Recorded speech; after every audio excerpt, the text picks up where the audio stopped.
Hi, ako si Froilan Zaldi Morayos mula sa Public Affairs and Protocol Office ng Manila International Airport Authority.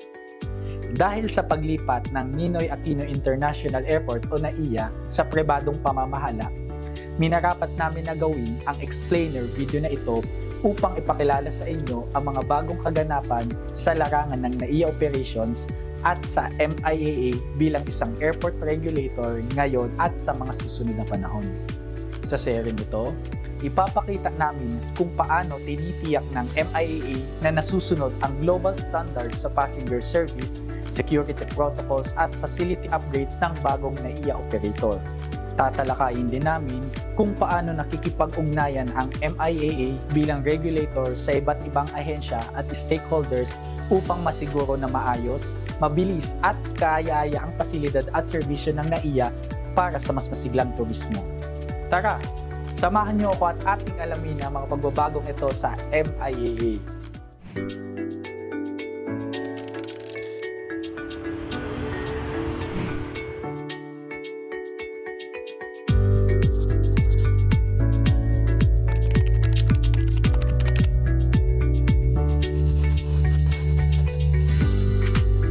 Mula noong September 14, 2024, ang araw-araw na pamamalakad ng 4 na NAIA terminals ay inilipat na sa pamunuan ng New NAIA Infra Corporation o NNIC, isang pribadong kumpanya na siyang nanalo sa NAIA PPP project.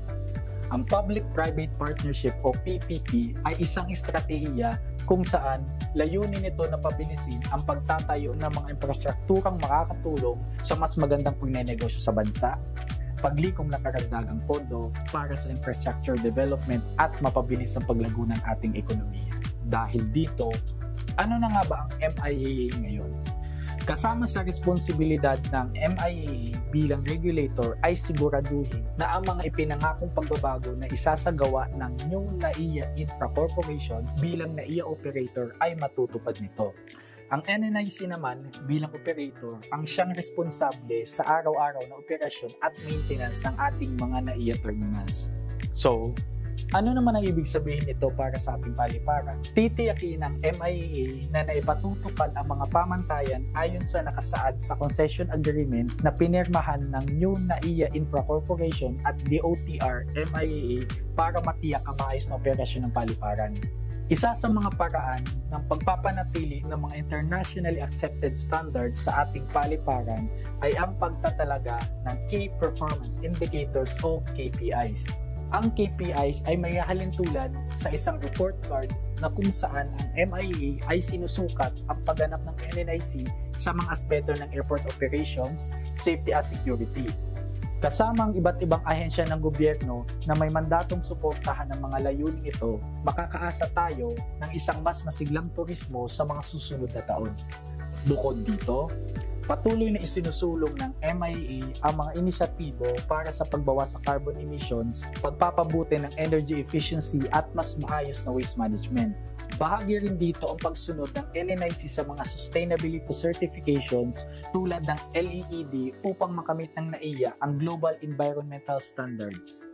Habang patuloy ang modernization efforts sa NAIA, ang MIAA ay nakatuon sa mga proyektong tumutugon sa lumalaking pangangailangan ng ating mga pasahero. Nakalagay doon sa concessions agreement ang mga dapat nilang gawin in the next 5 years siguro, no? Ayusin yung mga terminal, yung mga runway, yung mga taxiway, papalawakin yung mga capacity ng buong airport natin in terms of passenger load, pati na yung air traffic movement natin. Ngayon, ang ginagawa namin as a regulator, pinapayagan natin ng NNIC sang-ayon doon sa kanilang mga plano ng paglawak ng pagpapaayos. So, ang role namin ngayon ay titignan namin kung tama ba yung ginagawa o hindi. Na tama naman so far. Sa gitna ng malawakang pagbabago sa ating paliparan, ang Manila International Airport Authority ay patuloy na nagsisikap na makapagbigay ng world-class, efficient at ligtas na pagbiyahe para sa ating travelers. Muli, maraming salamat sa pagsubaybay. Ako si Froilan Zaldi Morayos, hanggang sa susunod.